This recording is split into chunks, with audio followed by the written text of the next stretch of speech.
एक समृद्ध गांव के किनारे नामकरण नाम का एक किसान रहता था। वह गांव का सबसे धैर्यवान और कठिन परिश्रमी किसान था।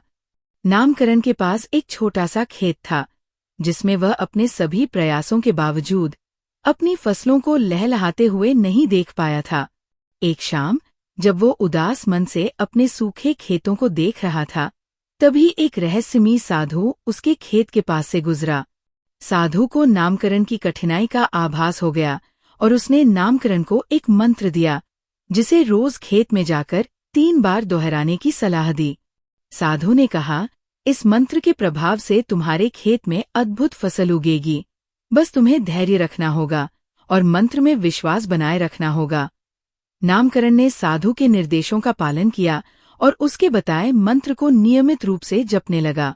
कुछ ही दिनों में उसके खेत हरे भरे हो गए और फूलों और फलों से लद गए। अन्य किसान नामकरण के खेत की समृद्धि देखकर चकित रह गए। पड़ोसी ईर्ष्या से भर उठे और उसकी सफलता का राज जानने के लिए उसके पीछे पड़ गए।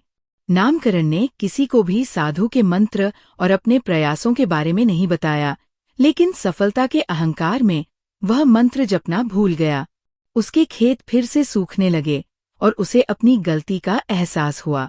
नामकरण ने फिर से मंत्र जपना शुरू किया और इस बार उसने न केवल अपने खेतों की बल्कि अपने मन की भी सिंचाई की। उसने अहंकार को त्यागा और फिर से साधु की शिक्षाओं पर चलना शुरू किया। उसके खेत फिर से लहलहाने लगे और इस बार उसने अन्य किसानों की भी मदद की। उन्हें उसी मंत्र से अवगत करवाया और समझाया कि कठोर परिश्रम और धैर्य से ही वास्तविक सफलता मिलती है। बदले में अन्य किसानों के खेत भी फलने फूलने लगे और गांव में समृद्धि की नई लहर आई। ये सब नामकरण की धैर्य और उदारता का प्रतिफल था। परिश्रम हमेशा सफलता की ओर ले जाता है और सच्ची सफलता वो होती है जिसमें सबका भला हो। कहानी में अब एक नया मोड़ आया।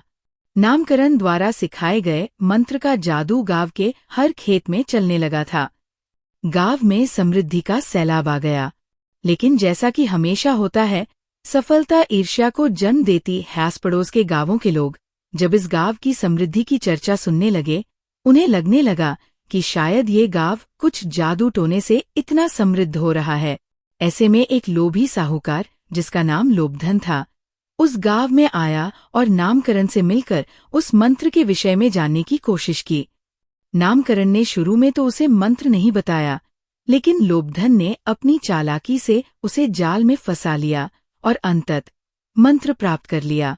लोभधन ने उस मंत्र का उपयोग अपने लाभ के लिए किया और अपने गांव में लौटकर उसे सबको बेचना शुरू कर दिया।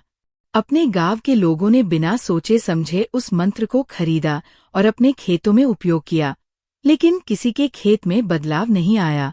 असल में साहूकार ने मंत्र को गलत तरीके से प्रयोग किया था, जिसके चलते उसके गांव में न केवल फसलों में इजाफा न हो सका, बल्कि समस्याएं भी बढ़ने लगी। जब इसका पता नामकरण को चला, तो वह दुखी हो उठा। उसने लोभधन के गांव का दौरा किया और लोगों से समझाया कि ये मंत्र केवल पैसे से नहीं खरीदे जाने वाले होते।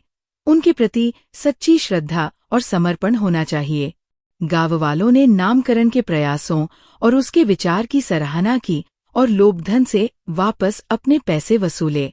लोभधन को भी अपनी गलती का एहसास हुआ और उसने नामकरण से क्षमा याचना की। अंत में नामकरण ने गांव के लोगों को सिखाया कि कड़ी मेहनत, ईमानदारी और धैर्य के साथ किया गया कर्म ही सफलता दिला सकता है और मंत्रों का जादू उनकी श्रद्धा से होता है। इस तरह 2 गांव एक साथ फिर से समृद्ध और खुशहाल हो गए। नामकरण का नाम सभी गांवों में प्रसिद्ध हो गया और उसे एक सम्मानित व्यक्ति के रूप में पूजा जाने लगा। नैतिक शिक्षा, सही मार्ग और विधि से किया गया प्रयास ही सफलता का राज होता है और छोटे छोटे लालच हमें सच्ची खुशी नहीं दे सकते।